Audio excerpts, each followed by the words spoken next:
7h-9h, Week-end première. Allez, à 7h32, place à notre génération start-up du jour. Maxime, soirée, mariage, anniversaire. Eventer est un réseau social privé lié à un événement. Le but, rassembler les souvenirs, photos, vidéos prises par les participants dans un seul album digital. On en parle avec son cofondateur, Maxime Pierre-Yves Bossard. Pierre-Yves Bossard, bonjour. Bonjour. Eventer, comment ça marche ? Alors, ça marche très très facilement. Il suffit de créer simplement un événement dans le cadre de son événement. Et alors, à partir de ce moment-là, les participants qui seront présents physiquement sur le lieu de l'événement auront directement un accès et pourront partager leur contenu et y accéder à vie. Ça permet quoi ? Ça permet de ne pas devoir traquer tous les invités du mariage qui ont fait toutes les photos, un, par mail, et d'attendre les réponses pendant 6 mois ? C'est exactement ça, effectivement. Nous, on est parti du constat qu'à chaque fois qu'on va à un événement, l'événement est un moment d'émotion. Et ces émotions sont prises à travers des photos, des gifs, des boomerangs, des vidéos. Et tout ça, toutes les personnes en fait qui sont présentes physiquement à cet événement repartent avec dans leur smartphone et n'échangent jamais ces contenus. Donc du coup, Eventer était là pour pallier à ça. Alors, l'application, elle est gratuite pour les utilisateurs. Et du coup, qui sont vos clients ? Alors, effectivement, elle est gratuite pour les utilisateurs. Il n'y a pas de publicité, pas d'utilisation des données. Et pour nous, ça, c'est extrêmement important.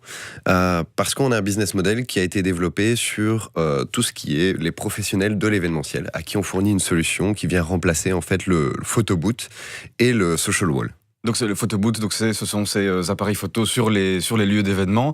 Ça veut dire quoi ? Ça veut dire que cabine photo. On parle de soirées professionnelles, d'événements de grosses entreprises par exemple ? On parle des événements professionnels, on parle des voyages d'entreprise, on va parler aussi d'événements grand public. On est par exemple présent à la terrasse de l'hippodrome pour toute la saison. On sera sur la CEMO au festival. Donc voilà, donc toutes c'est possible de l'utiliser sur différents types d'événements. Alors on a bien compris qu'il faut distinguer ici utilisateurs et clients. Si on compare à un géant du numérique comme Facebook par exemple, on sait très bien que ça marche aussi par volume. Il faut beaucoup d'utilisateurs pour pouvoir monétiser, rendre rentable l'application. Qu'est-ce qu'il en est chez vous ? Eh bien, on a la chance d'avoir une très bonne traction actuellement et de plus en plus de nouveaux utilisateurs. Depuis qu'on a traduit l'application en français, elle sera bientôt aussi en néerlandais. Et donc, grâce à ça, on a de plus en plus de gens qui nous rejoignent et on est ravis. C'est combien de plus en plus de gens qui vous rejoignent ? C'est-à-dire qu'on a multiplié par 2 le nombre d'utilisateurs qui viennent nous rejoindre chaque mois. On est à plus de 2000 nouveaux utilisateurs par mois qui viennent nous rejoindre sur l'application. Et vos clients restent des professionnels, c'est ça ? Il y a des professionnels ou du privé, c'est-à-dire que même je vais l'utiliser dans le cadre d'un événement professionnel, je peux le réutiliser gratuitement dans mon cadre privé. Et donc il y a une sorte de viralité qui fonctionne autour d'Eventer. Vous avez apparemment opéré un changement stratégique, ça veut dire que la cible pour vos clients, elle a un peu changé ces derniers mois ? Oui, tout à fait. En fait, on s'est rendu compte que les différentes applicatifs qu'on a mis dans l'application, comme beaucoup de fun dans la caméra... des possibilités. Voilà, tout à fait. Toutes ces possibilités. On a mis une sorte de story mode dans la caméra, on a traduit l'application en français, et on se rend compte que ça plaît énormément aux gens. Et comme ça marche de mieux en mieux à ce niveau-là, on a décidé de se focus un petit peu plus sur justement l'application gratuite pour leur offrir de plus en plus de possibilités. Mais quoi, alors avec des options payantes pour les utilisateurs de plus en plus ? Alors, il y en a quelques-unes qui sont payantes. Ils ont la possibilité, par exemple, d'acheter le fameux live show qui permet de transmettre les contenus sur les écrans de son événement, ou d'acheter la possibilité de garder tous les contenus en full résolution, enfin dans la résolution maximale et originale. Donc là, ce sont clairement des options qui deviennent payantes pour pouvoir diffuser sur le moment même les contenus qui sont pris par les participants. Lors de son mariage, son anniversaire, etc. Est-ce que vous avez beaucoup de concurrence sur ce marché-là ? Sincèrement, non.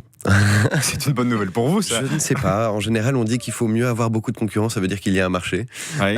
Mais on est un concurrent indirect à tout ce qui est effectivement cabine photo, où là, effectivement, il y a pas mal de concurrence, mais de concurrents directs, on en a sincèrement pas en Belgique, il y en a un en France seulement. Alors, vous dites... Avoir de la concurrence, c'est en général une bonne nouvelle parce que ça veut dire qu'il y a un marché. Et si je retourne le raisonnement, ça veut dire que selon vous, le risque, c'est qu'il n'y ait pas de marché ? Mais je pense que ce marché est très, très compliqué. Il y en a beaucoup qui se sont, je suis désolé du terme, mais se sont cassés la gueule. Et effectivement, on arrive à un moment qui est charnière où le marché est enfin prêt de passer et d'utiliser ce type d'outils. Des géants comme Facebook, par exemple, doivent avoir des millions et des millions d'utilisateurs pour être viables. Il y a de la place aujourd'hui pour des startups digitales, innovantes, numériques, qui restent finalement des PME dans le monde du digital. C'est possible, ça ? Bien sûr, je pense qu'il y a de la place pour tout le monde. Si on a envie d'entreprendre, on peut y aller. Il y a beaucoup de possibilités. Et bien sûr, il y a de la place pour, entre guillemets, il y a des géants du marché. Mais c'est pas parce qu'on n'est pas un géant qu'on n'existe pas. Merci beaucoup, Pierre-Yves Bossard. Merci à vous. Voilà, donc on rappelle le nom de cette application, Eventer, voilà. Eventer, Voilà, exactement. c'est gratuit. Tout à fait, et c'est belge. Et c'est belge. Voilà, c'était notre rendez-vous Génération Startup du jour. À réécouter, évidemment, via notre appli, parce qu'on est aussi moderne à la RTB, ovio.be. Hein. Exactement. N'est-ce pas, Maxime ? Absolument. On vous retrouve tout à l'heure, vers 8h20. Et oui, on parle de microcrédit. Oui, ça marche bien, le microcrédit en Alors, Belgique ? pour l'instant, sur le marché belge, on est à un petit peu moins de 1000 projets d'entreprises qui sont financés chaque année. Alors On peut que le dire que c'est bien ou pas potentiel bien, est peu bien importe. plus large, Alors, j'imagine. le nouveau Ouais. patron de Microstart, un acteur du microcrédit en tout cas, est convaincu qu'il y a de la place pour au moins 50 000 financements